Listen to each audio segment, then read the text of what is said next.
Esteban Morrás Andrés, presidente y cofundador de Das Nano, bienvenido. Muchas gracias. ¿Cómo ha cambiado la filosofía de un emprendedor, que no sé si se deja de ser emprendedor a lo largo de toda la vida, esta pandemia? ¿Cómo ha cambiado la manera de ver el futuro empresarial? Pues sobre todo inquietud intelectual enorme. Es decir, no somos conscientes todavía de la cantidad de cosas que van a cambiar en nuestro mundo con ocasión de la pandemia, y actitud de que sean en positivo, es decir, la vamos a superar y creo que vamos a tener una sociedad mejor después de superarla. Y hay que estar observando y reflexionando qué cosas son las que tenemos que cambiar para mejorar el mundo en el que vivimos, porque hemos sufrido todos un embate duro y fuerte. ¿Satisfecho con cómo se está gestionando la vacunación y cómo está respondiendo también la gente? Yo creo que sí, o sea, ¿hubiéramos querido que fuera antes? Sí, es humano quererlo antes, quererlo mejor. Se ha hecho en Europa, se ha hecho coordinado. A mí me vacunaron el día 11 de abril la primera dosis de AstraZeneca. Entonces parecía que AstraZeneca era la peor de las vacunas. Hoy parece que todo el mundo se quiere poner AstraZeneca. El día 4 de julio me toca la segunda dosis y me pondré la que me digan. Y creo que me dirán que me ponga AstraZeneca. Pero todo es mejorable, pero creo que estamos viendo el fin de esta situación tan grave y tan dura. Porque es mejor que a uno le digan lo que se tiene que poner que dejar que elija, como está pasando en otras comunidades autónomas. Yo creo que sí, o sea, yo creo que lo que es mejor es hacer lo que dicen los profesionales de la salud y los científicos.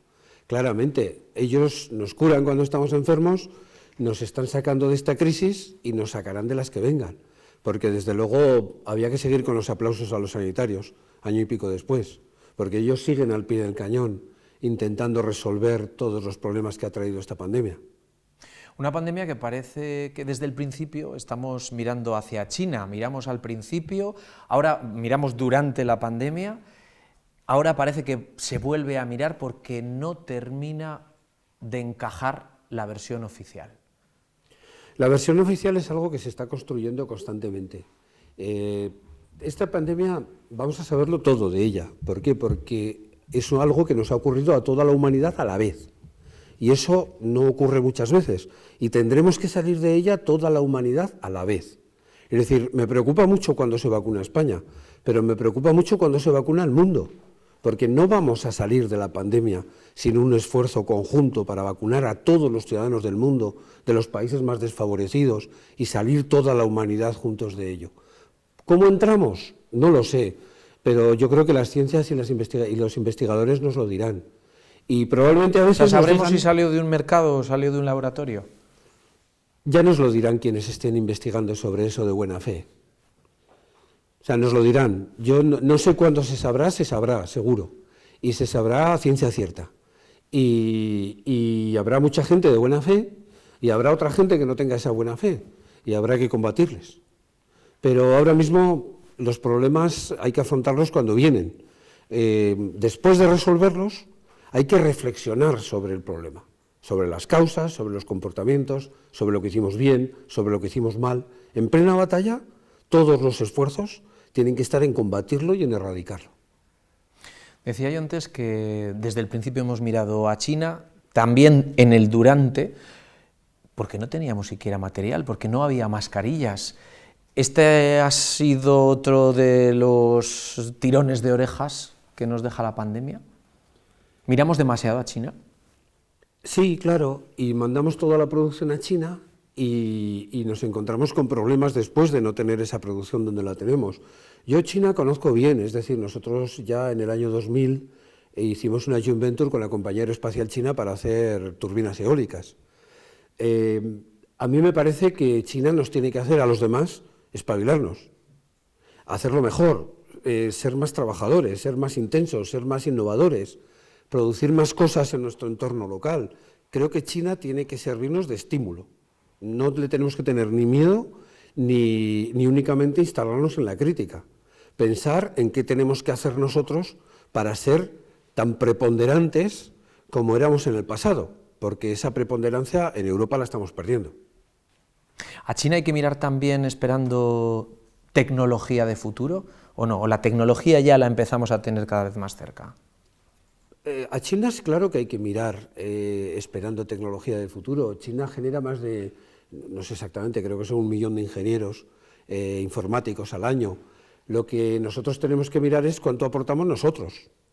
Es decir, de China por supuesto que no solo va a venir manufactura, de China también va a venir tecnología, pero tiene que venir de China, tiene que venir de Estados Unidos y tiene que venir de Europa y de cualquier parte del mundo y de cualquier persona. Es decir, uno de los cambios de la pandemia es que el futuro es más del reto individual que del reto colectivo, porque si hay un talento que es capaz de hacer algo relevante en Pamplona, en Beijing o en Argentina, hace 20 años ese talento tenía un montón de problemas para colocarse en un escaparate mundial para que fuera conocido. Y hoy ese talento, esa idea, esa genialidad, la puedes difundir a cualquier lugar del mundo desde cualquier lugar del mundo. Y la pandemia ha acelerado el que tengamos un mundo distribuido en lugar de un mundo centralizado o federado. Creo que es, por ejemplo, uno de los grandes ejemplos de la pandemia. No te sientas menos porque eres europeo, porque eres chino, porque eres americano, ni menos ni más.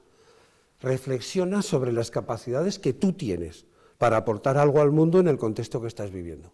Porque si las tienes, se han creado los canales de difusión para poder extenderla en cualquier lugar del mundo.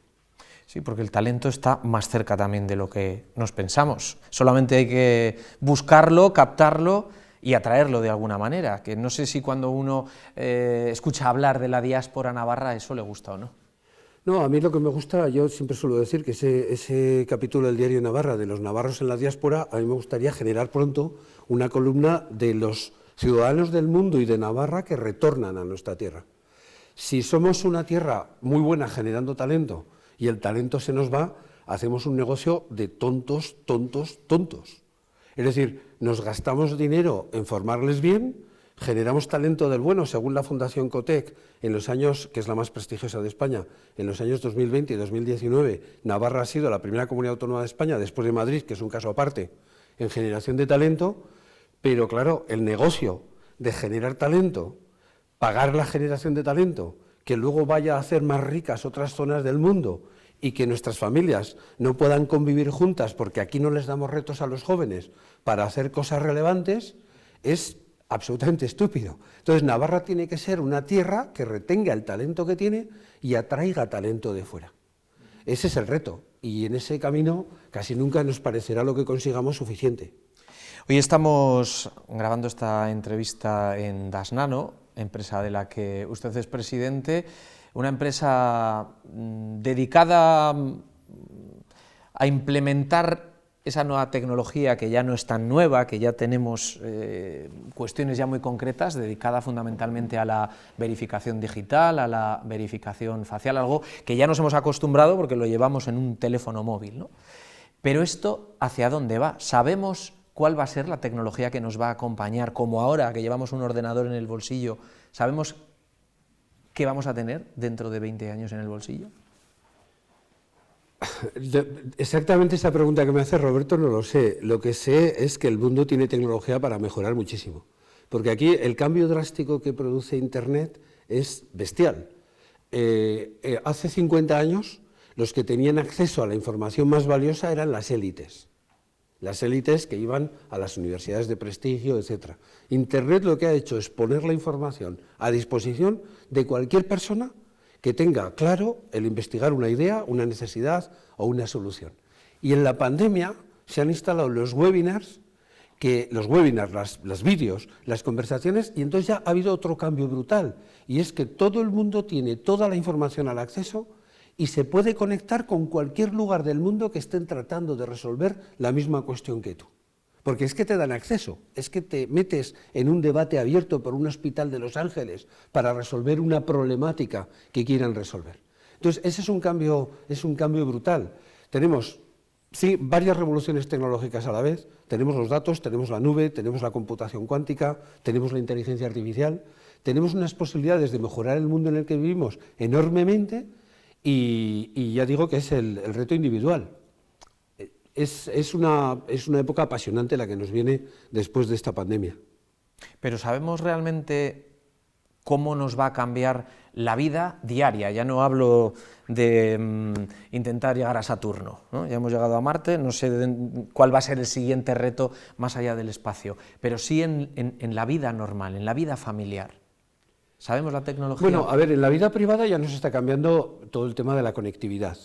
Es decir, siempre decimos que nuestros abuelos y abuelas ya usan el WhatsApp, ¿no? Y ya usan, nos está cambiando la localización, nos está cambiando unas cuantas cosas. En el mundo de la empresa, a lo que nosotros estamos dedicados, en Das Nano y en Veridas, es a que la transaccionabilidad que va a haber por Internet, no presencial, va a ser enormemente importante.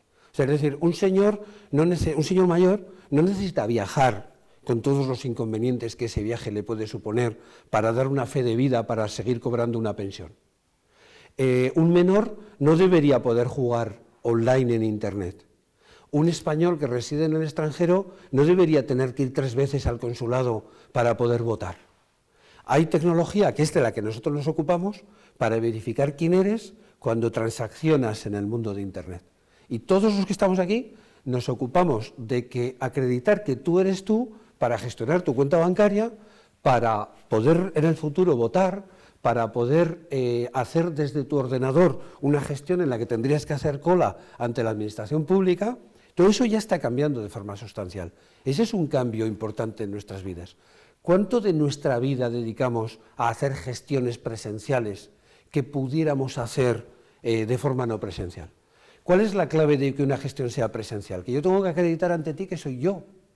Si yo puedo acreditar ante ti que soy yo, con mi voz, con mi cara, con mi documento de identidad, y para ti es de confianza esa información que yo te estoy dando, ya nos hemos evitado el trámite presencial. Esos son cambios reales que están ocurriendo ya en nuestras vidas. Los socios del Club Deportivo San Juan están entrando al club deportivo mirando a la pantalla. El hardware, el software, todo lo que se ha hecho para que eso sea factible, se ha desarrollado en esta empresa y se ha desarrollado en Navarra. Son cambios reales, inmediatos. ¿A dónde nos va a llevar esto? Pues, por ejemplo, a que probablemente la esperanza de vida media de la humanidad a finales de este siglo será de 100 años. Y la tecnología la tenemos que conducir hacia la mejora. También es capaz de hacer cosas malas la tecnología, y tenemos que tener mucho espíritu crítico respecto de cuáles son los excesos de la tecnología y cuáles son las bondades de la tecnología. Tenemos que tener debate ético, no solo sobre la que tecnología puede hacer, sino sobre la que la tecnología debe hacer. Ahora, ¿Y cómo trasladar esa confianza al usuario? Claro.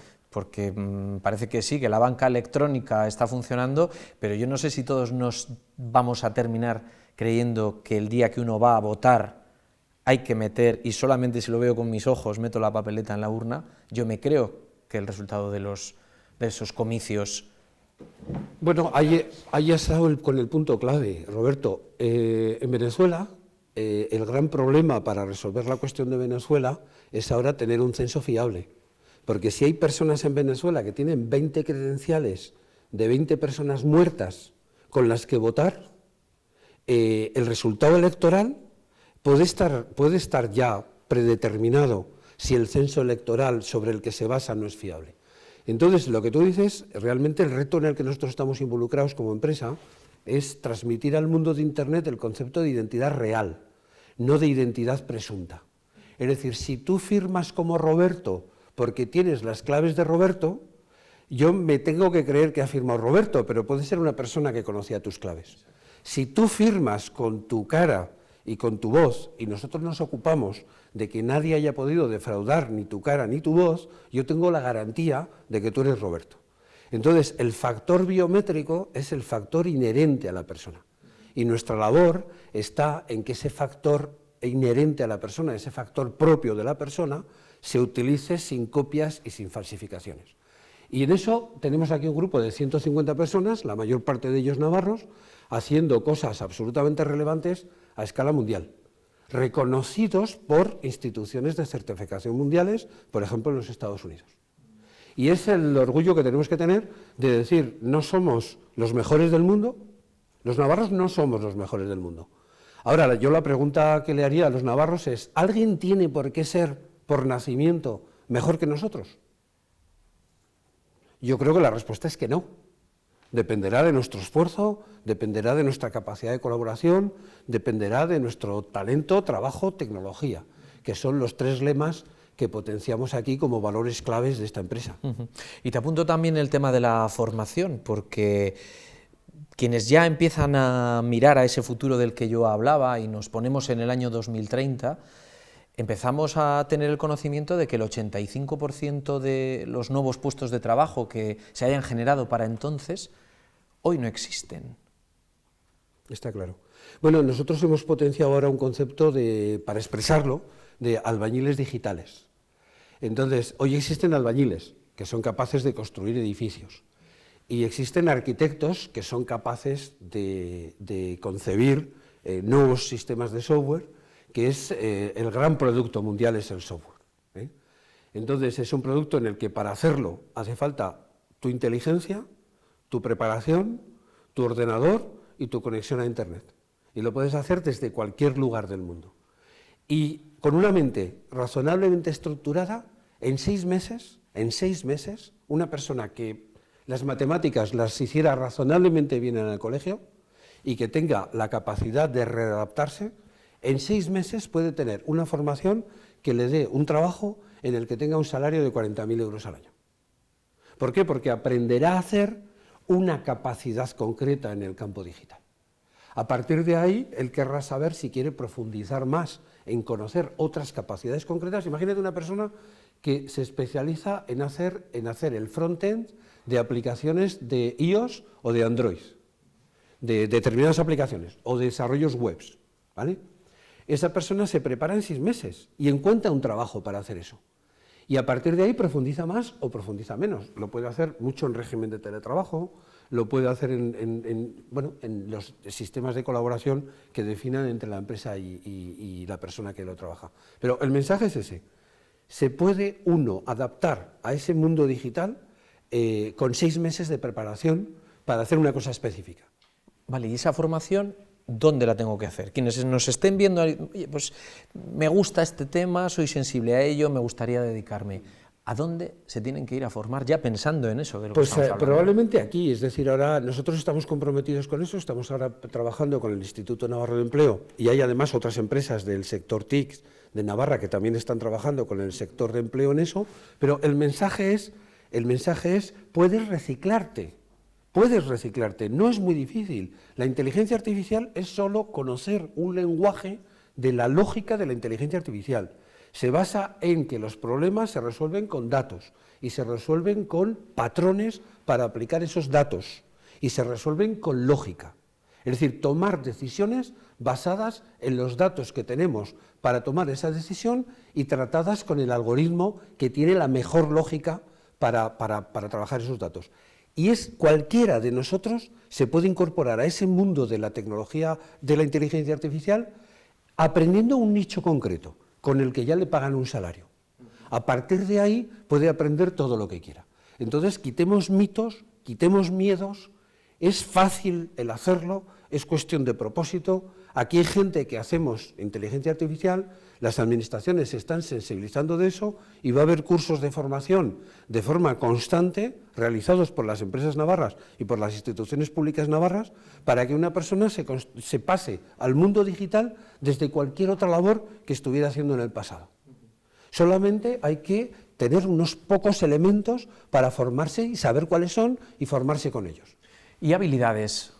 ¿Es bueno traer las habilidades ya de casa, tener algo innato, tener algo que no dependa solo de la formación? O sea, es una pregunta que yo te diría, Roberto. Aquí hay un equipo técnico que en reconocimiento de voces,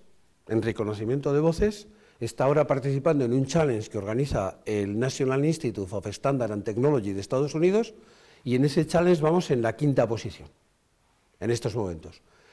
Por delante nuestra está el MIT de Massachusetts y la Johns Hopkins University.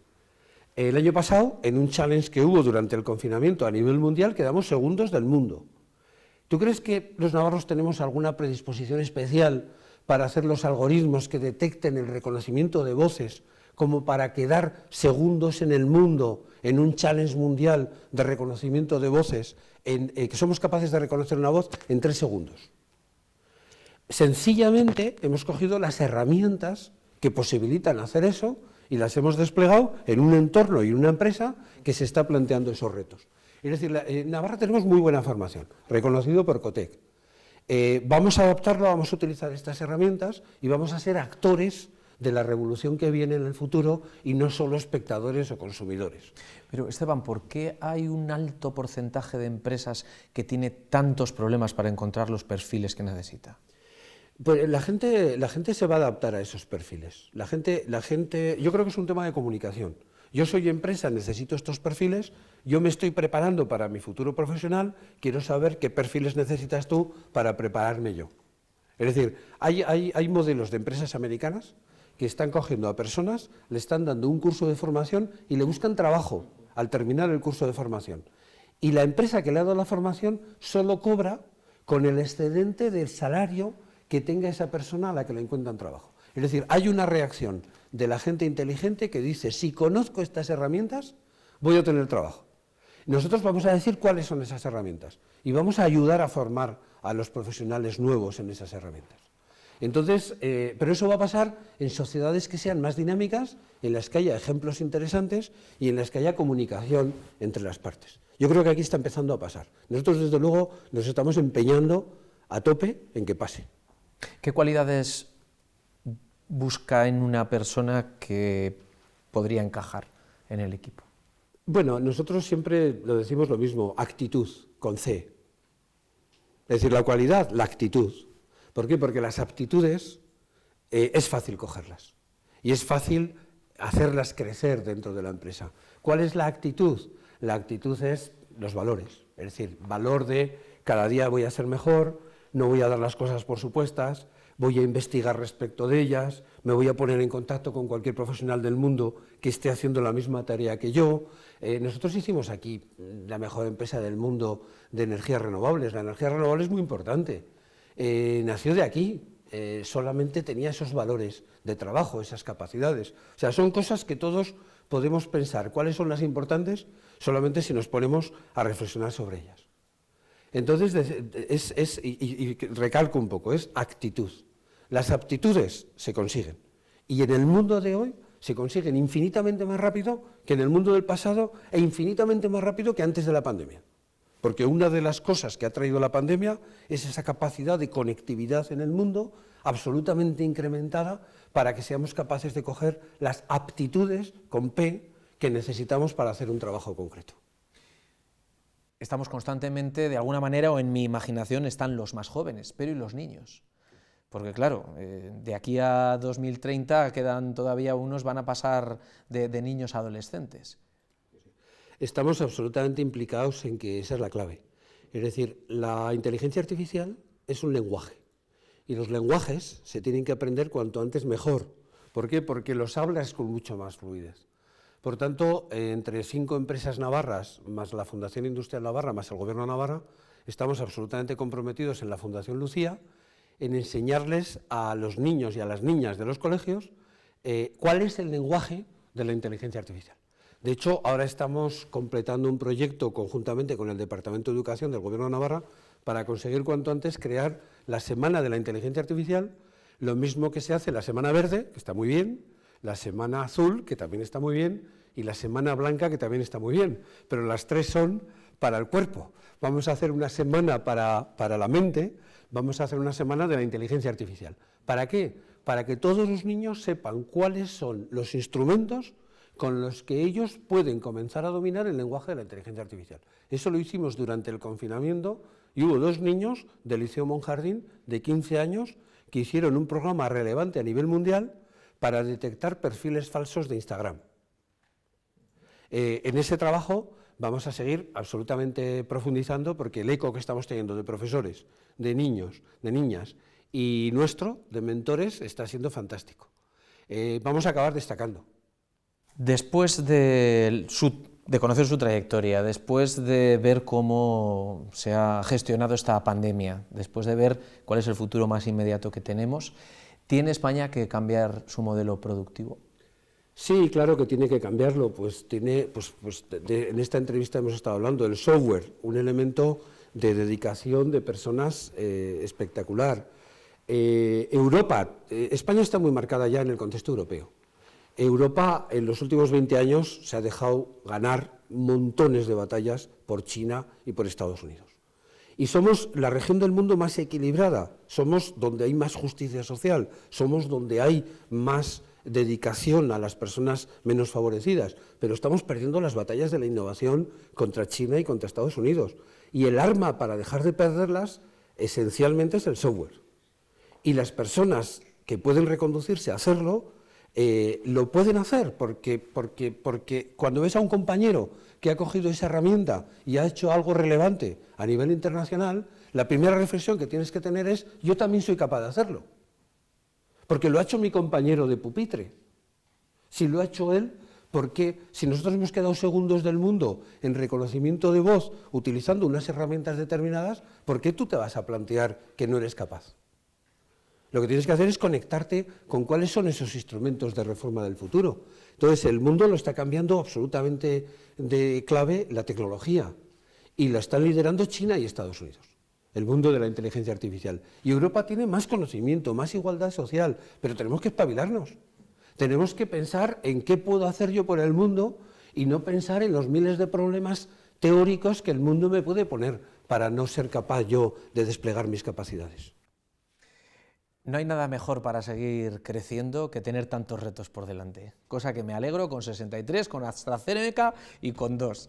O sea que a seguir aportando, que es lo que hace falta. Esteban, ha sido un placer. Para mí también, Roberto. Muchísimas gracias. Un placer hablar contigo. Que vaya Muchas muy bien. gracias.